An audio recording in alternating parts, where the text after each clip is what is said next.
let's go over the aspects of an application. We're going to take a look at the typical directory structure of an application.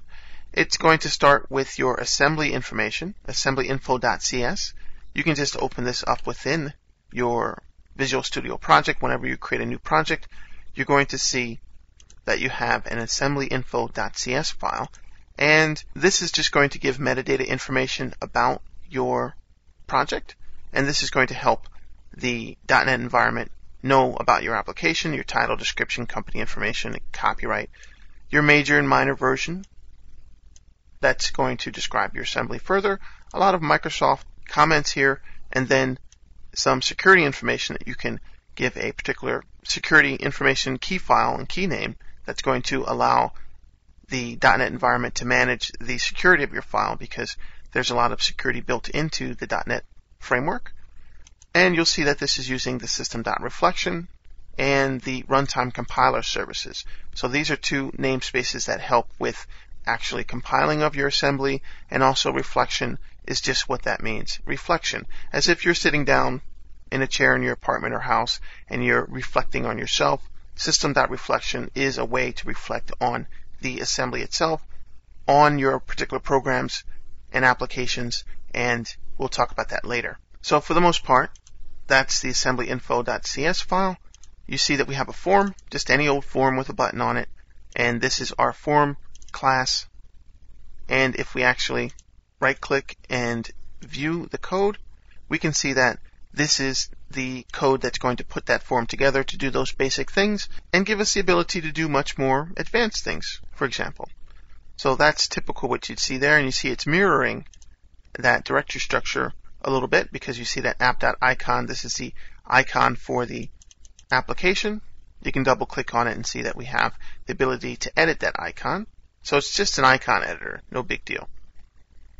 But if we go back to our folder, so you're going to find your CS files all over the place, and that resource file, which is going to handle or manage resources, VisualStudio.net is managing your resources of your particular Windows form, and you can find many things within your resource file. Strings, for example, localization strings. You can put images into your assemblies, anything that's binary, for example, flash files within your assembly, and then you're going to be managing resource files. So you may see a lot of those when you're working with a typical Windows form application from within VisualStudio.net. Then you'll see a project file. This is just managing your project within the VisualStudio.net environment. If you're looking at the Primal Code editor, for example, you're going to see a different project file. Other editors may have their own type of project file, but it's really just information for you to manage the project in the directory structure, so that the editor actually knows and understands the files and what is actually being set on this particular project, because you can change preferences and things like that. The user file, no big deal. This is just a file here, XML file, that's giving you information about the debugging and the release versions of your files. Not a big deal. And the solution file here, this is just a way to manage multiple projects within a solution, because you can have very complex projects that do have multiple projects, and this is going to work within VisualStudio.net to manage those solutions within your Solution Explorer, as we've seen in Visual Studio.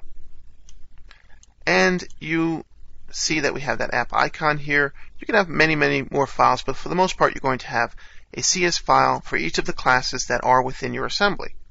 And you have to get used to that. It's different than how you would program in Visual C++ or in another language like C, or even ActionScript, for example. Different languages have different ways of managing all the different classes within the structure of an application.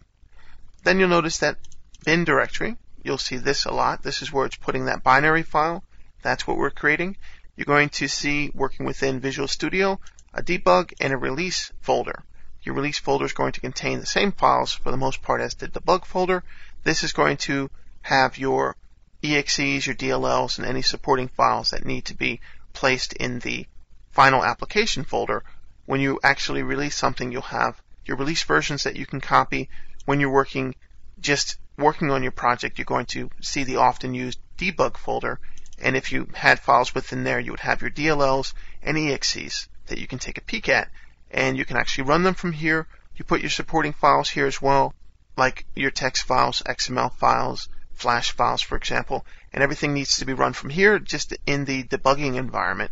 You may have to move these files from here to another directory if you want to use them in IIS, for example, the Internet Information Server, or other places where you might actually want to run the code in a different environment. And if we just had the Flash project, for example, you see it looks pretty similar. Bin, debug, and then we have supporting files here. In order to run this application, we need the SWF files here because it's looking for these files in the path of the application. And then you have the supporting files for the Flash interop. This is the ability to use the Flash COM object.